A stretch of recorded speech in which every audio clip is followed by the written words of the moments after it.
RPD here. This is the third video of my 2-pen one-hand tutorial series, and honestly I would like to keep this one short and sweet. I have these clips from 2022, when I was still living in Japan, in which I have recorded different kinds of 2-pen twisted sonic variations. And I would like to show these clips and explain why I think that, particularly for a new spinner to this discipline, practicing these kinds of twisted sonics is a very good way of learning to find new tricks, of gaining control, of just getting used to spinning 2-pens at the same time, and also why I think this is one of the key points that has set Criswea apart, why he has been able to make 10 combos while everyone else has made 1 or 2 at most, and most importantly maybe, why he enjoys 2-pen one-hand so much. The first thing that I would like you to notice is that the mechanics of a twisted sonic are different if we only have 1 pen versus if we have 2 pens. So first of all, with 1 pen, considering that going up and going down are different tricks, we have 8 basic variations that we can do.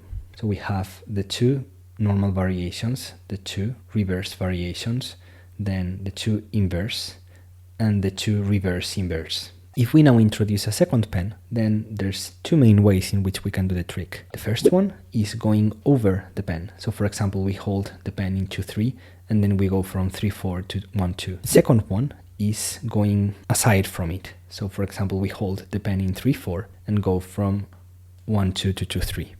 For each of these 2 ways of doing the trick, we are going to have many sub-variations of the trick. So for example, when we are going over, then depending of the position, if we hold the pen, the static pen like this or like this, there's going to be different variations of the twisted sonic that are going to be favored. So for example, when we hold the pen in this way, then there's going to be these 4 variations that are going to be easier or favored.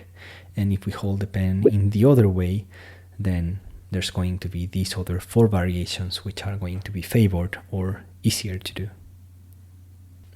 If we do the twisted sonic aside of the static pen, then we should notice a few things. First is that we can do the twisted sonic on the back of the static pen or on the front of the static pen.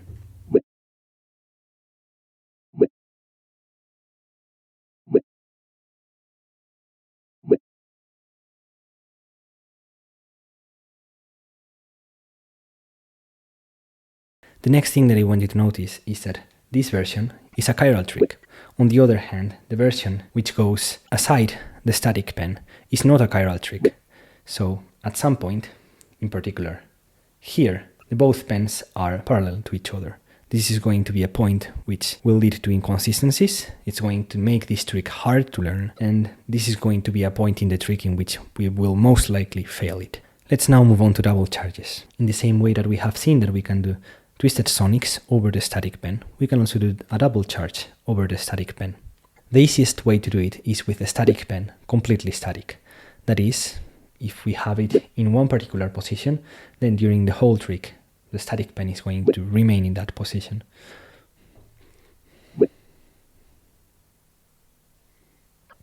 Another way of doing a 2-pen one-hand double charge would be to do twisted sonics in alternating sides of the static pen. This involves a parallel transition, so this is not going to be a chiral trick, but since the static pen now has some movement to it, it's going to be more dynamic and it's going to look way better on camera.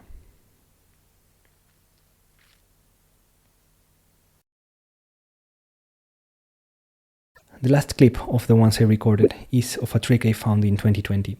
Although I never used it in a combo, it helped me immensely to gain finger strength, coordination, and gain control over the simplest parallel transitions. At that point, I called it the multicharge, as it's a combination of 2 double charges. The pens do not move in a simultaneous way, they move in alternating ways, but it gives the impression of both pens moving at the same time.